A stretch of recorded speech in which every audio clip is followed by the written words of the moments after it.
Innova. Nasa tapat yung signage, no parking, clamping, so mabuhay. Okay, tuloy na tayo. Agawad pala ko may-ari na. Kuya, paano lang ako? Saglit lang nila. Hindi nakakababa ko ng mga pwede ko i-park lang tapos lagyan lang nyo ulit. Hindi po, ganyan lang po yan sir. Hindi na po natin pwedeng galawin yan. Nakaklamp na po yan. Kamaya din na yun. Nakaklamp na tuloy. Dito pwede naman tayo mag-park sa kaliwat kanan. Kung mo kayo tutubod. Kaya kasi nilang gisna, ang kinagisna nilang dati, pwede tayo magparada kung saan taas.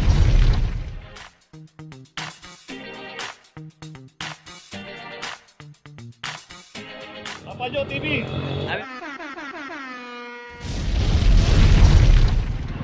Location natin, Benavides Street, corner CM Recto. At dito may isang Lexus ang nakaparado ito. Ito lang yung pagkakaparado natin. Talaga ng bata.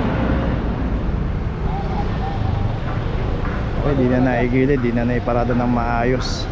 So dito naman sa kahaba ng Benavides, pay parking naman yan. Yung mga nakaparada dyan, pay parking po yan.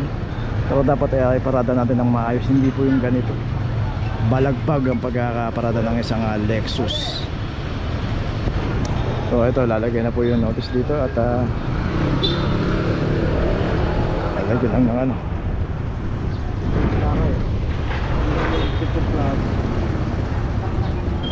Ito natin pagkakaparada rin.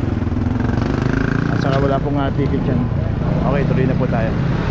Balagbag ang pagkakaparada.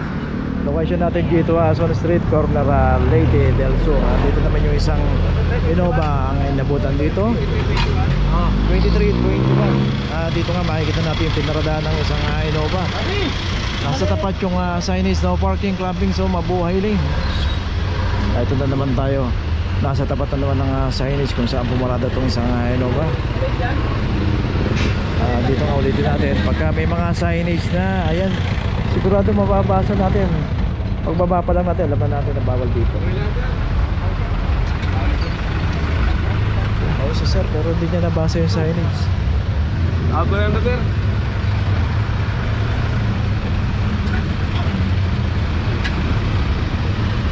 So tanggap naman ni sir, no? Kasi nakita niya naman pagkaturo pa lang sa signage, wala na siya nagawa, kinuha na lang yung notice. Okay, tuloy na po tayo. Location natin, Dapitan, corner instruction. Dito isang Mazda 2. Dito nakaparada, nakabangketa. At ito wala ring driver. Ayun nga nakalagay dito, no parking, reserved for parking, customer only. So yun nga, dapat pinasok pa ng bahagya rito. Yan, ito yung property line nila, dapat dito nakaparada. So makita natin pinaradahan ito, yun yung bangketa, yung may pinturang kulay pula. 2330 para sa isang Mazda 2. So yun, makita natin yung signage, no parking, clamping. Nag-outro may-ari nyo. Saan ka lang doon? Hindi naman tayo pwede dito.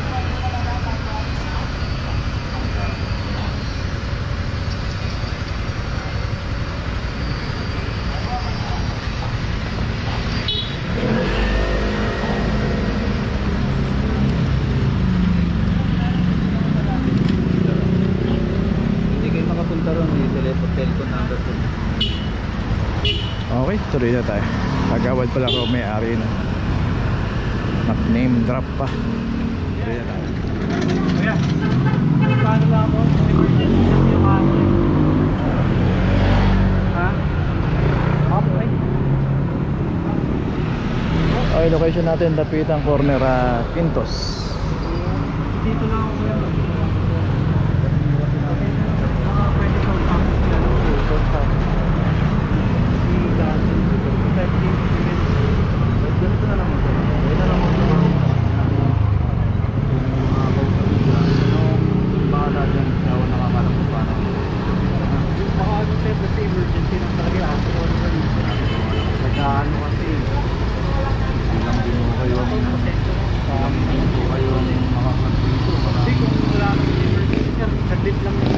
Nakakababa ko ng mga nakarate. Kuya, first time mo. Emergency rin ho yung naklamp namin dito. Hindi namin pinagbigyan. Ano sinusin na tamali? Quintos lang pa. Quintos. Quintos. Para ano, maniwala. Kasi nakatingin din ako, alam ko may dumagaan. Nakakababa mo.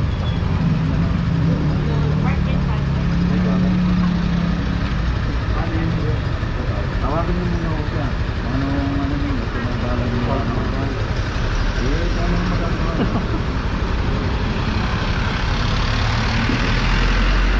Okay, tuloy na tayo. Isang Suzuki Multicab.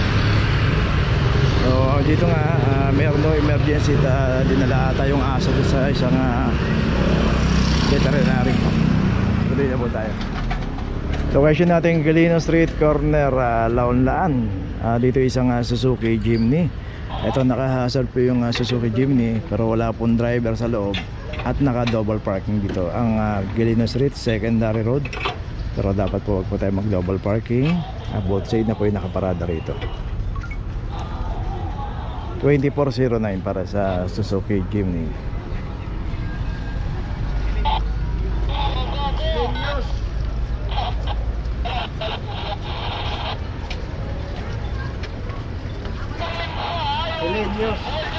Galinos. G-E-L-I-N-O-S.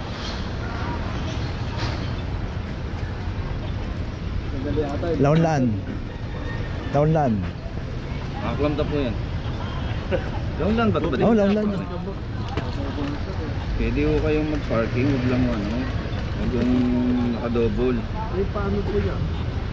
Nakadouble po kayo. Pwede ko kayo kahit saan dyan, huwag lang mag-double. Ganun ba?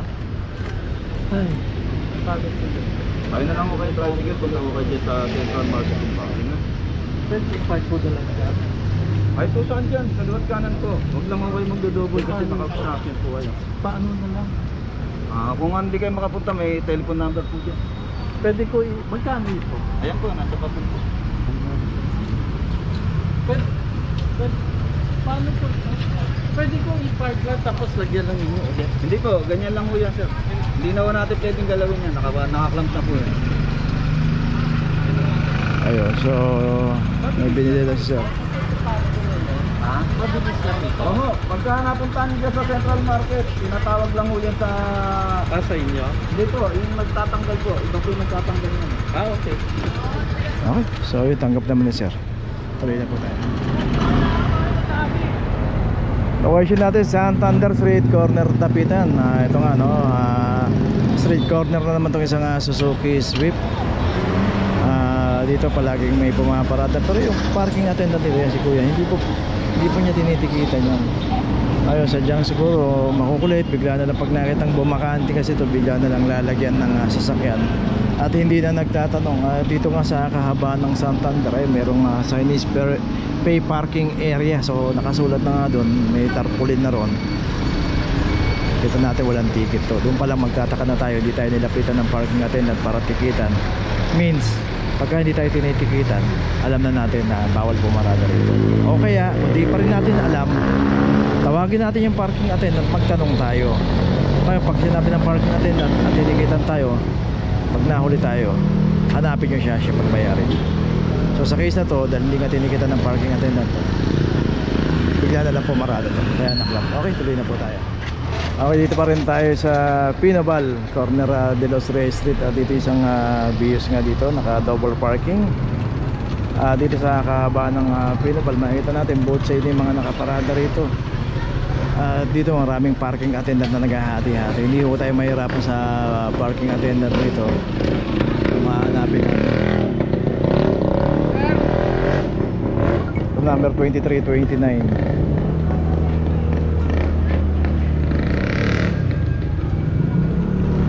Biglang dumating yung driver dito.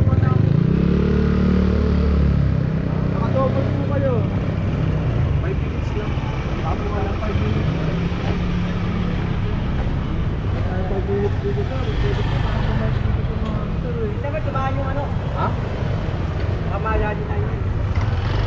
Oh, naklam ka tuloy. Ay, hindi naman namin pinapapak yan eh. Matagalan tumahan eh. Ha? Gagawa dyan. So yun, dito naman yung PA, hindi naman na pinapaparking.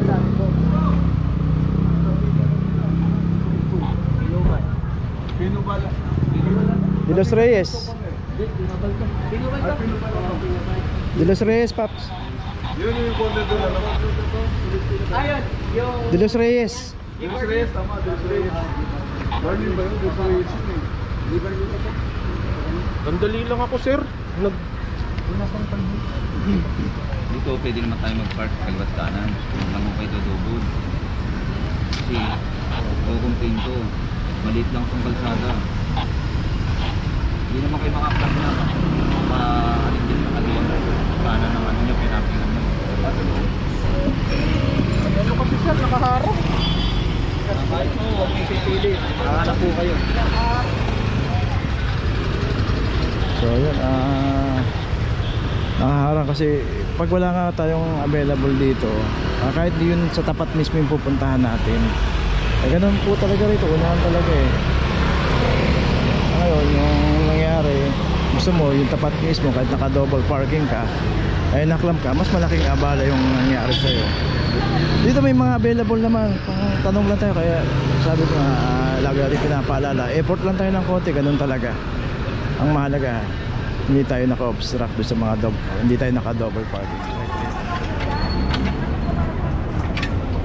Location natin Caico Corner, Espanya Boulevard. Dito complain ng isang parking attendant dito, hindi raw nagbayad ng parking, isang Mirage.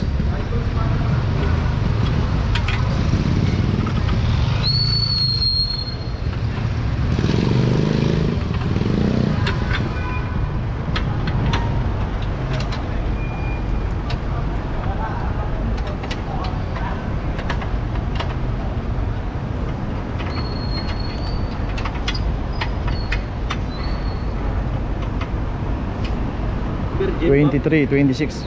Ayaw sumikip. Hindi, maliit ako.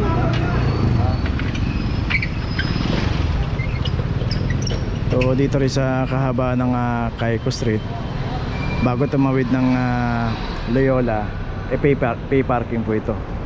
Kaya makita natin. Pero yun nga, magbayad tayo ng parking kasi pagdating dun sa pagtawid ng Loyola, wala na pong pay parking dun.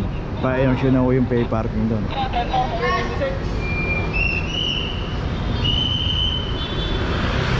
Ayan na yung Espanya Boulevard.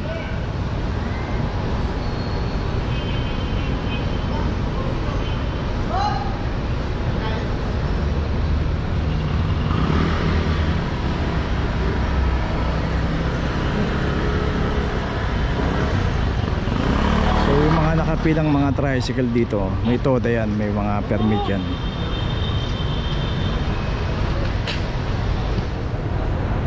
Okay, ito may notice na itong Mirage. Tuloy na po tayo.